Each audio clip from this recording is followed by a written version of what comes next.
The trend of many Canadians deciding to avoid U.S. travel continues, even as we enter the busy summer vacation season. Many travel agencies say they've seen an increase in domestic bookings and a spike in searches for homegrown adventure.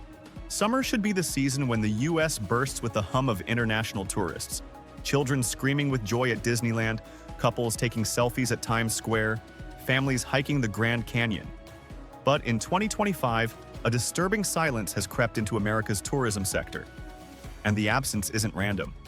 Canadians, once among the most reliable and friendly neighbors on the U.S. tourism map, are deliberately staying away.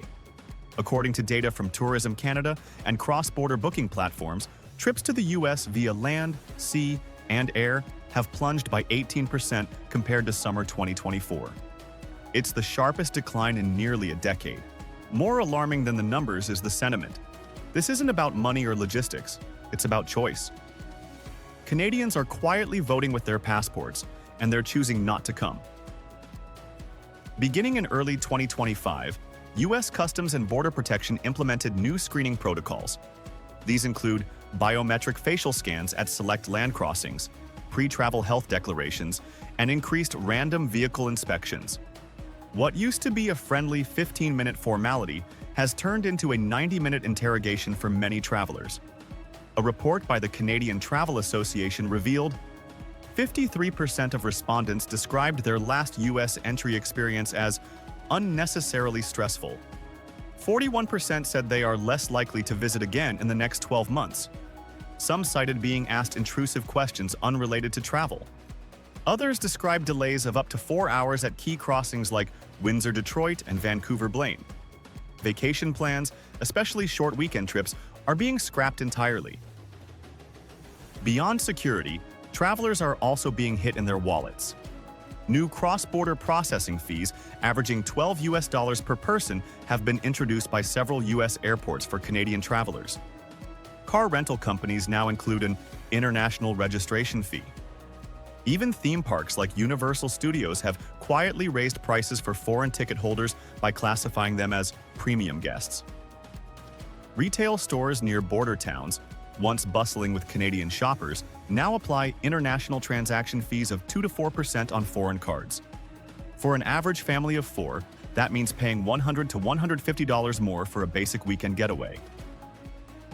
Perhaps most damaging is the subtle, growing feeling that the United States no longer feels friendly, or even welcoming. In a July 2025 poll, 62% of Canadian travelers said they believe America sees us more as a threat than a friend. That figure was just 24% 5 years ago.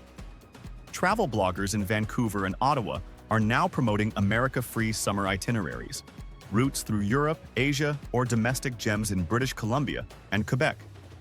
Air Canada and WestJet have expanded routes to Mexico, Italy, and Japan to meet the redirected demand. Meanwhile, towns along the U.S. border that once relied on Canadian tourism are reporting drops of 30 to 40% in summer income. Local economies are faltering, with hotel vacancies rising and retail stores closing earlier. The decline in Canadian tourists is not a seasonal anomaly. It's the symptom of a deeper fracture. Trust, once taken for granted between two of the world's closest neighbors, is being eroded by policies that prioritize suspicion over openness, profit over hospitality, and inconsistency over planning. Canadians are not boycotting, they're retreating. Quietly, steadily, and perhaps permanently. The U.S. can roll out ad campaigns, cut fees, and host summits. But unless it confronts the root of this retreat, security paranoia, erratic rules, rising costs, and a degraded image, the damage could last well beyond 2025.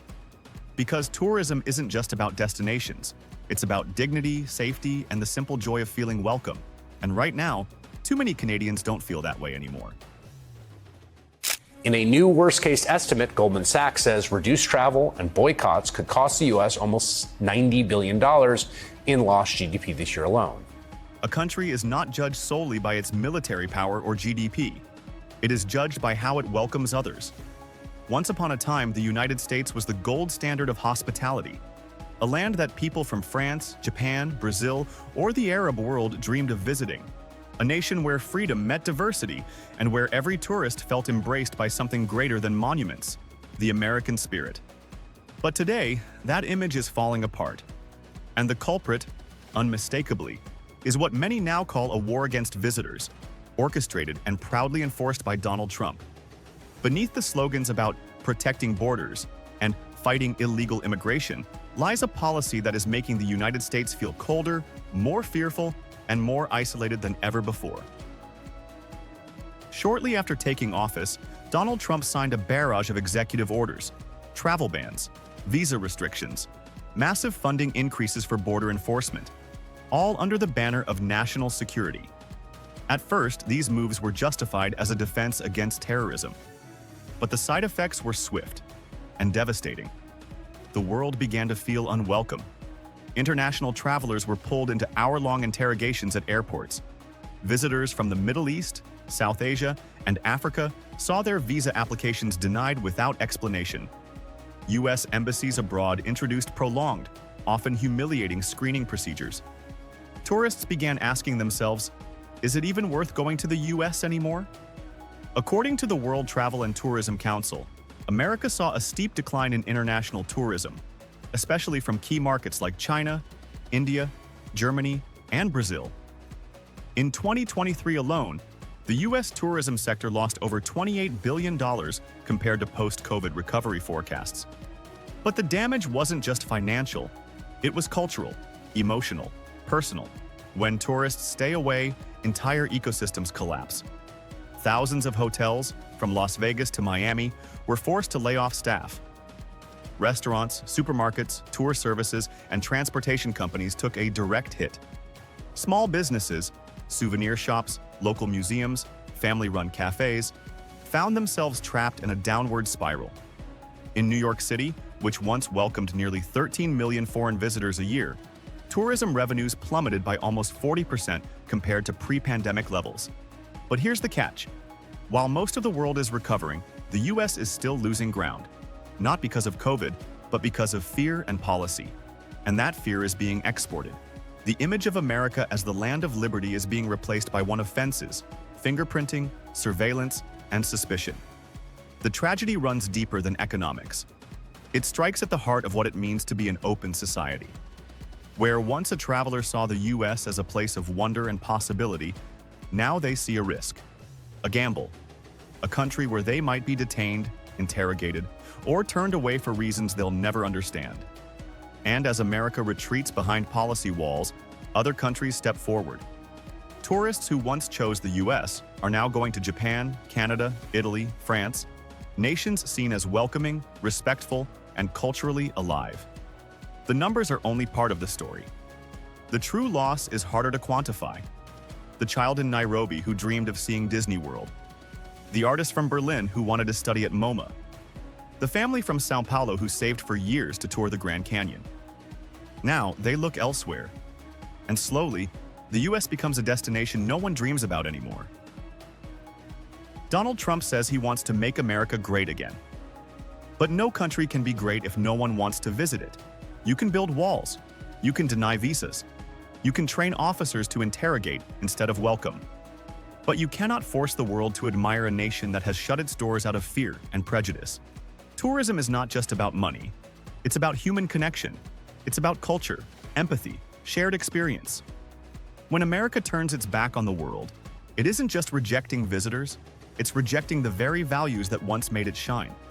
And if this war on visitors continues, the United States may one day wake up to find its hotels empty, its airports quiet, its streets echoing with silence. Not because the world forgot about America, but because it was no longer worth the visit. Yeah, not a big surprise because as America embarks on its America First foreign policy, a lot of non-Americans are feeling, well, kind of unwelcome. Canada are just saying, we don't want any part of the United States as, well, President Trump tries to make the case for making their entire country the 51st state. 2025 was meant to be the summer of revival for the United States. Travel analysts projected a global return to the American experience, the coastlines, the cities, the national parks. But instead of a booming comeback, the season has unraveled into a sobering retreat. In cities once bustling with international visitors, sidewalks now stretch quiet and empty. Beaches that should be overflowing sit eerily calm. Flights are arriving with fewer foreign passengers. And in Canada, what started as frustration has turned into a quiet boycott. Millions of Canadians are choosing to stay home or vacation elsewhere. The shift is not just cultural, it is economic, and its impact is deep. Across more than 50 countries, travel advisories now warn citizens about visiting the United States. The reasons vary, from safety concerns to visa complications, but the message is consistent.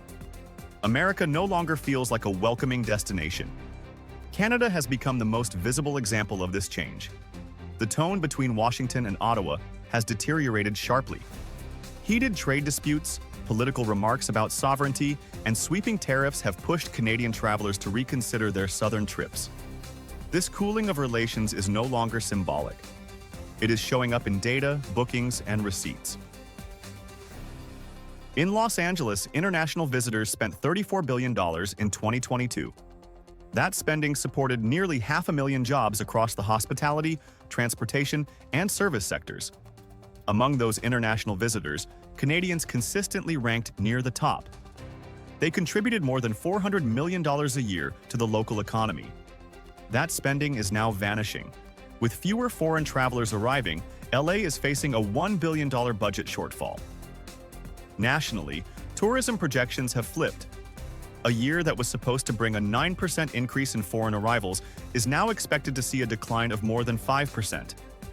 That means an $18 billion drop in tourism spending across the country. These aren't forecasts. These are losses already in motion. All across the U.S., workers are feeling the effects. Hotel clerks in Arizona report empty rooms. Restaurant owners in Florida see sales down by double digits. Tour guides in Boston are canceling trips as overseas groups quietly pull out. Even in major cities like New York and Chicago, where international tourism once felt untouchable, foot traffic is thinning. Businesses that rely on seasonal demand are scaling back hours, cutting shifts, or closing entirely. Rising costs from tariffs and supply disruptions only worsen the outlook. For those in the tourism sector, this is not a short-term slump. It is the beginning of a deeper rupture. Other nations are responding with intention. European governments are updating guidance on travel. To the U.S., airlines are reducing flight capacity into American hubs. Tourism agencies in Mexico and Southeast Asia are repositioning themselves to capture travelers who are no longer considering the U.S. destinations once considered secondary. Dubai, Lisbon, Seoul are now gaining ground on traditional U.S. favorites. Families that once booked Disneyland are shifting to international options with fewer complications and friendlier impressions. America is not just losing revenue, it is losing relevance in the global tourism map. At the highest levels of government, tourism has been largely absent from the conversation. While trade deals are signed and tariffs announced, the service economy, and the millions who depend on it, are left waiting. This absence of leadership has consequences. Tourism is more than leisure. It is a driver of jobs, city budgets, and international goodwill. In 2025, the U.S. is on track to lose over $18 billion in tourism revenue. Behind that figure are workers, families, and businesses with no backup plan. The world is watching, and many are quietly choosing to go elsewhere.